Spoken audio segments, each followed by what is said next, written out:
ಈ ನದಿ ಎಷ್ಟೊಂದು ಕೊಳಕಾಗಿದೆ. ಅಬ್ಬಾ, ಈ ಕೆಟ್ಟ ನೀರಿಗೆ ಅವರೇಕೆ ಹೇಳಿದರು? ಅವರಿಗೆ ಸೆಕೆ ತಡೆಯಲು ಆಗದಿರಬಹುದು. ಇಂತಹ ನದಿಗಳು ಜೀವ ಸಂಕುಲಕ್ಕೆ ಅಪಾಯಕಾರಿ. ಯಾರಿಗಳು ಎಷ್ಟು ಅಸಹ್ಯವಾಗಿದ್ದಾರೆ. ನಾನು ಜಲದೇವತೆ ಮಕ್ಕಳೇ. ಛೀ ಛೀ, ಜಲದೇವತೆ ಹೀಗಿರುತ್ತಾಳೆ. ನಿನ್ನನ್ನು ನೋಡಿದರೆ ನಮಗೆ ಅಸಹ್ಯವಾಗುತ್ತದೆ.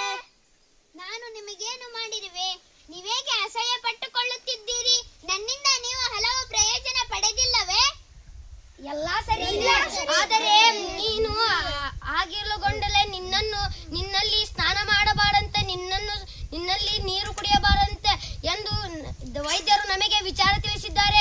ನಮ್ಮ ಗೆಳೆಯರು ಗೆಳತಿಯರು ಆಸ್ಪತ್ರೆಗೆ ಸೇರಿದ್ದಾರೆ.